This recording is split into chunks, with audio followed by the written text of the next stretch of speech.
For the last 2 years, I've shot almost everything with a 28mm focal length. You can say I've been slightly obsessed with it, but at some point I realized I needed longer reach. But I wasn't just looking for another lens. I was looking for a companion to my 28mm that would complete my street kit, without changing the way I shoot.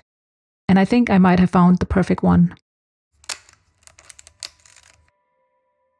The 50mm focal length is a very popular focal length to do street photography with, and for good reason. Most famously, Henri Cartier-Bresson used a 50mm to do street photography with most of his illustrious career.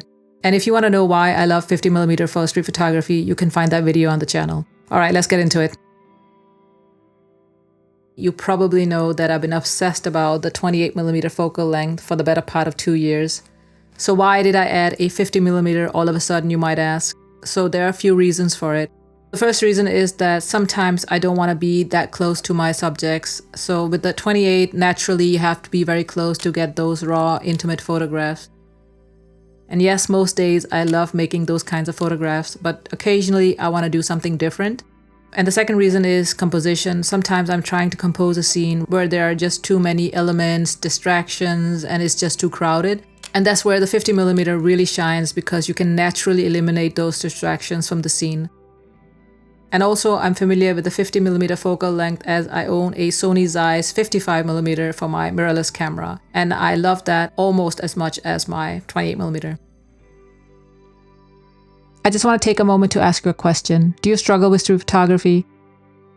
Maybe you are a beginner or aspiring street photographer, or perhaps you already started your journey. Getting started can feel overwhelming. It did for me when I started. I struggled with settings, how to shoot, and overcome fear. I believe street photography should be simple.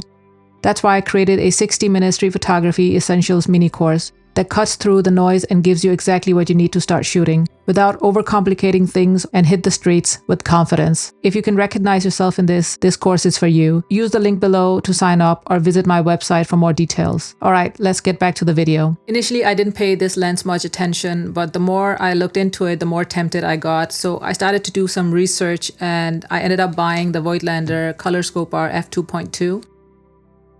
And there are a few reasons for it. So the first one is that it's just so small and compact, and that really appealed to me. Also, when I pair it with my Leica M6, it's just such a small footprint. And these days I'm all about having a light setup, so less is more. And the second reason is that I already own a Voightlander lens, and I know of the build quality, I know of the superb image quality you can get out of these lenses, and a really good price point.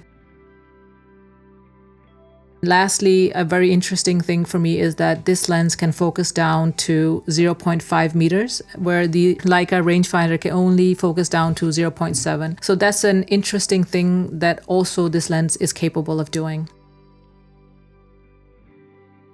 Let's talk about some of the technical specs of this lens. So this is not going to be a fully technical review, but there are a few things I want to mention from a hardworking street photographer's perspective. This is well-known quality from Voightlander. This is no exception, as I also mentioned. Great quality. It's light, it's compact, it's perfect for my Leica M6. I like small setups nowadays. The focus tab is really, really great. It's very smooth. The focus throw is short, and that means that if I quickly have to either focus to infinity or do a close focus, I can do that because the distance is not that much. Last but not least, this is such a beautiful chrome color that is such a nice contrast to my black Leica M6. It balances really well on my camera, so when I have it on my Leica M6, it's really great because the camera doesn't tip over. There is a little bit of pin cushion distortion. You can correct that in Lightroom, and these days I don't go below f5.6 and normally I'm around f8. But one thing I can mention here is that this lens has a strong vignetting. So when you're shooting wide open, so f2, there is a very strong vignetting that you can also correct in post. I wouldn't say it's a deal breaker for me, at least. And I did some research, so I understand that vignetting for the 50 f2 are quite common. But again, as I said, you can correct that in post if you like to. And for this particular lens, I also read the vignetting is not that pronounced if you're shooting film, which I do on my Leica M6. And the most important thing is the price point. So this lens has a very decent price considering its performance and build quality and the images you can get out of it. So I paid 584 euros here in Denmark, and I think this is a serious contender for the best value 50mm for the M mount right now.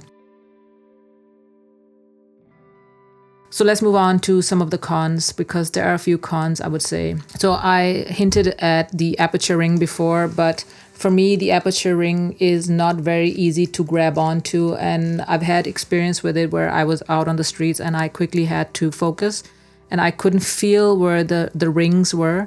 So I had a hard time focusing quickly, because sometimes I just need to quickly change the aperture, and it might be because I was wearing soft gloves. I don't think so, because on my Voightlander, you can grab on to the aperture ring. It's more pronounced, the grips on it. So, but that's a little bit of an issue for this lens, in my opinion, for my use. And the next thing is the maximum aperture is 2.2, as I mentioned, which is not fast, or not in the fast category. That was one of the main reasons I hesitated to buy this lens, because I wanted a fast prime, and f2.2 is not that fast. But then again, looking at the type of photographs that I'm making right now, it's well above 5.6, mostly around f8 or above. So for me, it wasn't a deal breaker in the end. And lastly, this is a manual lens. This is not a autofocus lens, so that might put off some people to buying it.